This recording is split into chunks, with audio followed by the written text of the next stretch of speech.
Mirsa, ada hal menarik dalam pernikahan putra sulung Presiden Joko Widodo yaitu Gibran Rakabuming Raka dengan selfie Ananda pekan depan. Para tamu undangan akan dibawa dengan becak. Selain itu, para awak media juga akan disiapkan seragam khusus untuk peliputan.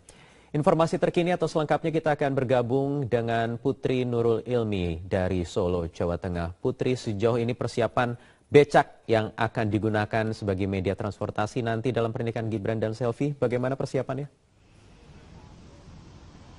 Wahyu, pada pernikahan putra pertama Presiden Republik Indonesia Joko Widodo yakni Gibran Rakabuming Raka dengan selfie Ananda, beca akan digunakan dalam mengangkut para undangan dari dua lokasi parkir, yakni yang berada di lapangan Sumber dan lapangan Banyuanyar yang berjarak sekitar 1 km menuju ke gedung resepsi yang berada di gedung Sababwana.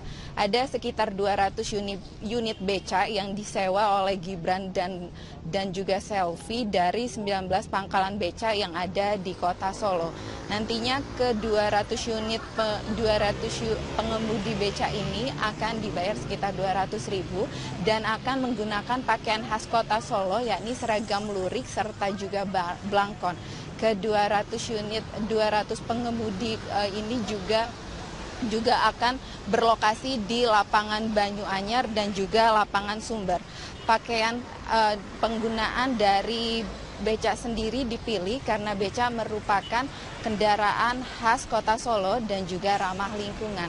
Salah seorang pengemudi beca yakni Sardi Ahmad mengatakan kesenangannya karena bisa ikut berpartisipasi dalam pernikahan selfie dan Gibran dan mengatakan akan mempersiapkan becanya sebaik mungkin. Berikut kutipan wawancara kami dengan Sardi Ahmad, salah seorang pengemudi yang akan ikut berpartisipasi dalam pernikahan selfie dan Gibran.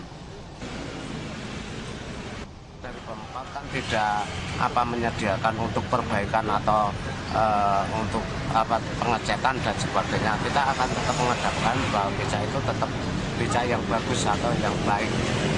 Maksud saya komplit, tidak mengecewakan nanti penumpang nanti.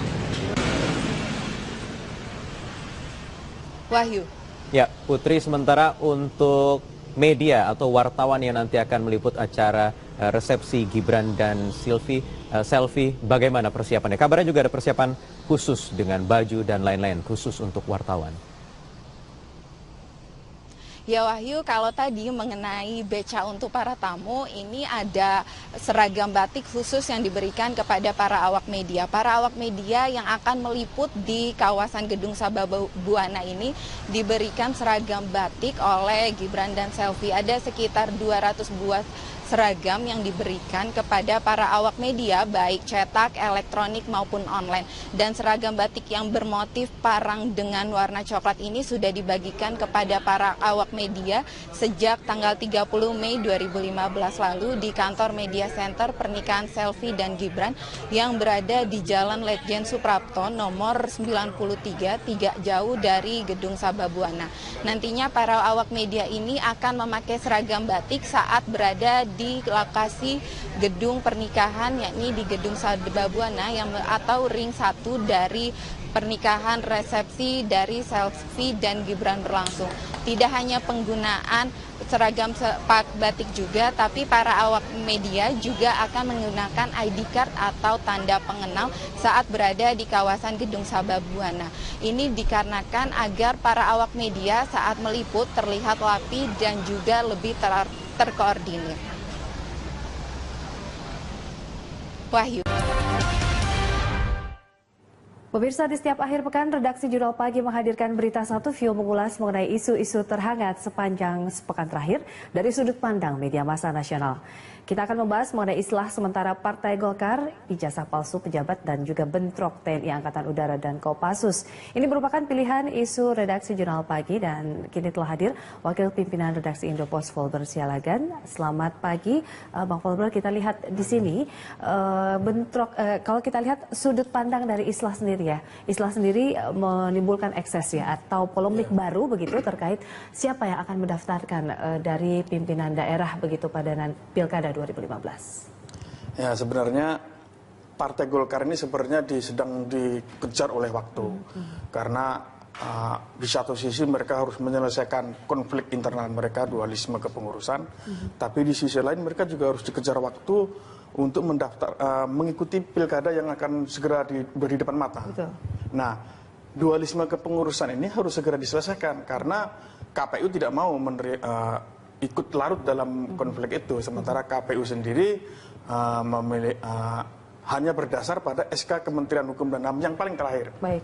Ya, jadi artinya kubu Agung Laksono begitu ya, dari SK Kemenkumham tersebut begitu. Tapi yang menjadi masalah adalah putusan PT UN dan Pengadilan Negeri Jakarta Utara sudah membatalkan SK dari Kementerian Hukum itu. Artinya Kementerian Hukum harus membuat SK baru. Apakah nanti SK-nya memilih kubu Ical atau bagaimana, kita tidak tahu. Tapi yang pasti bola panas ada di Kementerian Hukum dan HAM. Artinya ketika nanti dinamikanya akan seperti apa? Mungkinkah akan terjadi lagi kisruh seperti yang sebelumnya begitu? Ataukah masing-masing pihak akan legowo begitu? Kalau melihat eskalasi terakhir sepertinya memang dua pihak sepertinya akan memanas lagi. Kemarin sudah istilah di rumahnya Wapres.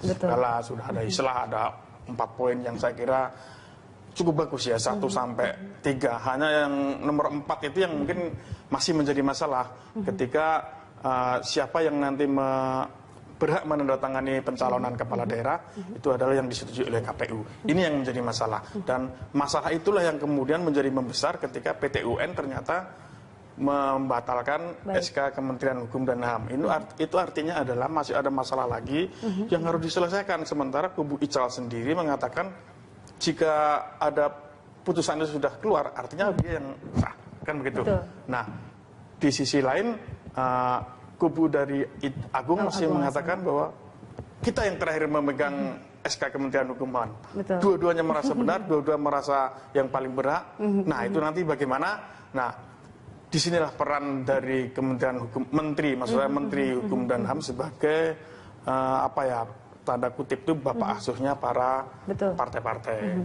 Artinya akankah dimunculkan kembali begitu ya, kalau memang masing-masing pihak ini legowo, ini musyawarah nasional begitu ya, terkait satu kepemimpinan begitu yang akan diusung, artinya nanti hanya ada satu pintu untuk memilih dari pimpinan daerah. Ya, susah juga sebenarnya ya. Mestinya harusnya seperti itu. Seharusnya mereka sebenarnya dalam poin pertama sudah ada dalam perjanjian itu bahwa mengutamakan kepentingan partai, khususnya nanti menjelang Pilkada serentak 2015 ini. Tapi yang menjadi masalah adalah belum ada satu figur yang bisa membuat kedua kubu ini nurut.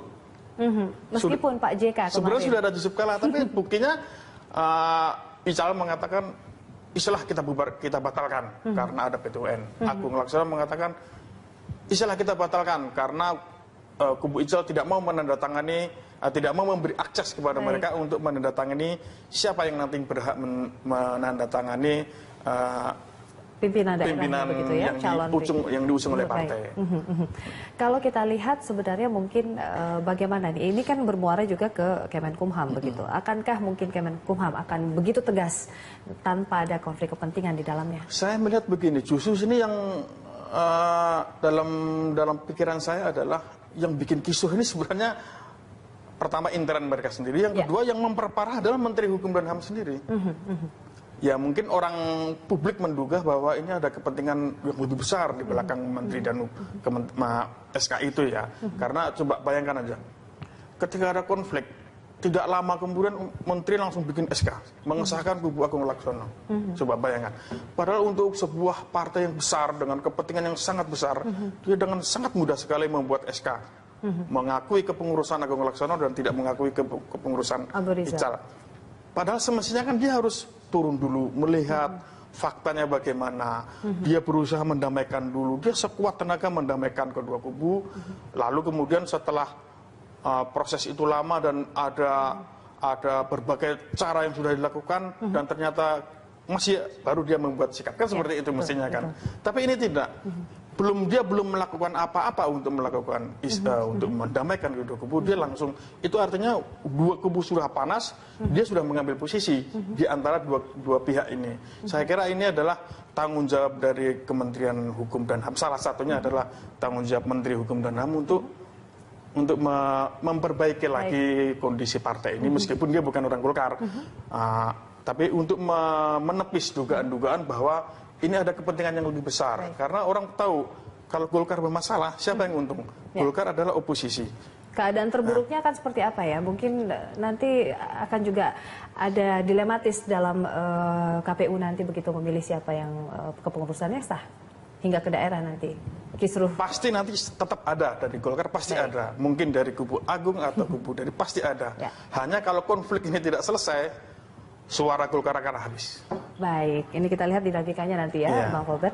Nah, ini kita beralih ke isu yang kedua, kita bahas mengenai bentrokan TNI AU dan juga Kopassus. Ini masalahnya apa sih sebenarnya? Apakah memang hanya karena senggol atau mungkin kesalahpahaman begitu ya terjadi kemarin di tempat karaoke di Sukoharjo, Jawa Tengah? Sebenarnya kalau kasus yang kebetulan saya lama di Solo, kuliah saya di Solo, saya juga pernah tinggal di Solo lama. Konflik antara Kopassus dan Paskas itu, Angkatan Udara itu sebenarnya sudah lama. Sejak 10 belasan tahun yang lalu sering terjadi. Ketika mereka bertemu pasti berantem. Baru papasan aja, lirik-lirik kan pasti berantem. Dan ini terjadi hampir di semua tempat. Antara aparat TNI dengan TNI, TNI dengan Polri.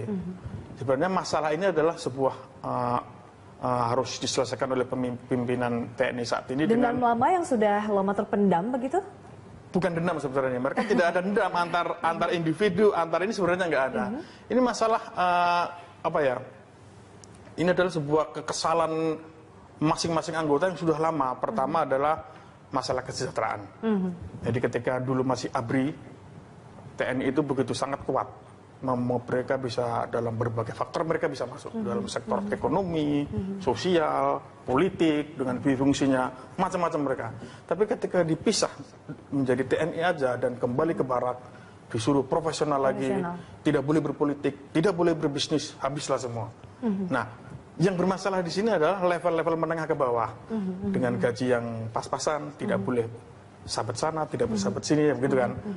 Artinya ditambah dengan kecemburuan melihat sejawat mereka di Polri, mereka melihat pangkatnya sama tapi wah beda banget nih kesejahteraannya.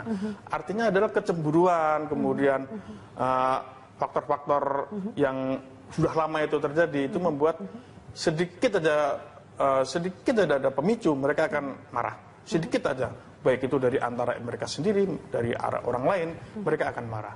Kemudian di sisi lain adalah Menteri Pertahanan kemarin mengatakan begini, dia menyindir Panglima TNI. Panglima TNI dikatakan dia terlalu sibuk. Dia terlalu sibuk sehingga kurang